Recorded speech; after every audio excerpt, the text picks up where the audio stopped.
69 meetings between the Buffs and the Huskers, and the series has come to an end. And the Big 12 era comes to an end here in Lincoln, Nebraska. 45-17. The Buffs fall in their regular season finale. Along with Larry Zimmer, I'm Mark Johnson from Lincoln, Nebraska. Thanks for joining us here on our Buffs recap on 850KOA.com. Partner, it's the end of an era in many respects, but the season comes to an end as the Buffs end up 5-7, 2-6 in Big 12 conference play. And unfortunately, Mark, this one ended like many that I've seen in this series, with Colorado on the short end. There have been moments, and certainly in the late 80s, early 90s, the Buffs were very competitive with Nebraska. But overall, Nebraska has dominated this series, no question, just like they dominated this game. Yeah, this one, and it's not so much about the game today as the end of everything surrounding the ball game, but this one, the better team won. They came out, they ran the ball, they were better at the power game today, 250 some odd yards rushing. It was a Nebraska game from the get-go. And it was a typical Nebraska team that overpowered Colorado up front. They dominated the line of scrimmage on both sides. They had dominating the time of possession, something Colorado has been able to do this year. They couldn't do it against the Huskers. So, yeah, it's a shame that it's all over, but it is, and, you know, we move on. You know, as you talk about the end of an era, the Big 12 era comes to an end, the Dan Hawkins era comes to an end, it's now on to the Big 12, and you and I were talking on our radio postgame, and I said, what strikes in your mind or sticks out in your mind about as this all comes to an end? And I think you said it's the way that it came to an end the last 5 years here in this conference. It was once the Big 7, then the Big 8, then the Big 12. Right.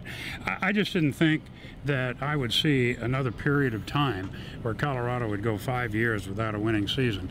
And again, you know, as you recounted, Eddie Crowder had things going when I got here. Bill Mallory continued it. He had one losing season, and that was his first one. And, you know, forget the Chuck Fairbanks era. That was a huge mistake, no question. And, you know, then Bill McCartney came in here, and he brought glory days to Colorado. Yep. And Rick Neuheisel continued that with 3 bowl games in 4 years, and Gary Barnett certainly did that with 3 Big 12 North championships and a Big 12 championship. So, you know, I just didn't think that Colorado would ever go 5 years without a winning season. And that's, you know, I guess it's a knock on the head coach when Dan Hawkins came in, but Dan really was the right hire at the time, it appeared. And everybody has hindsight when you go back, but things just didn't work for him. So now it's moving forward. The Buffaloes, after wrapping up the season with this 45-17 loss, now they look forward to a new conference. But before then, new coach. They got to find a new head man. Yep. And who knows where that's going. Yeah. You and I have we had a pretty good discussion on it, but I don't know what they're thinking. Or I think they are definitely doing a nationwide search, and I think they should. And I think anything is open, and that's the way it ought to be. Yeah, I think so. And the question remains, will they hire somebody in a family? Will they go outside the family? That's yet to be determined here in the next few weeks. Will you miss Lincoln, Nebraska? Yeah, I will. In an odd kind of bizarre sort of way, like you missed that weird cousin, right? You know, the funny thing is the people here are great. They really are. They're great fans.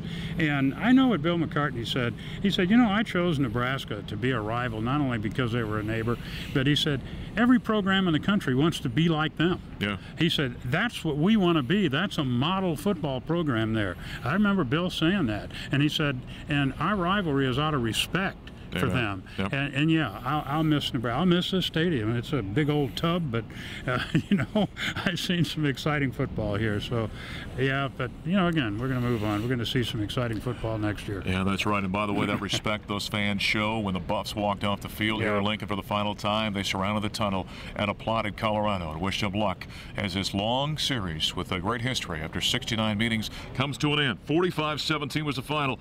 The only red Zim and I ever wear is this one right here. It's on the credential. And it's the last time that, for the foreseeable future, the Buffaloes will meet up with the Nebraska Cornhuskers. 45-17, the final score. Season comes to an end. Up next, it's a coaching search. Who's going to lead the Buffs into the Pac-12 in 2011? For Larry Zimmer, I'm Mark Johnson. Thanks for joining us on our final football Buffs recap of the year here on 850 KOA.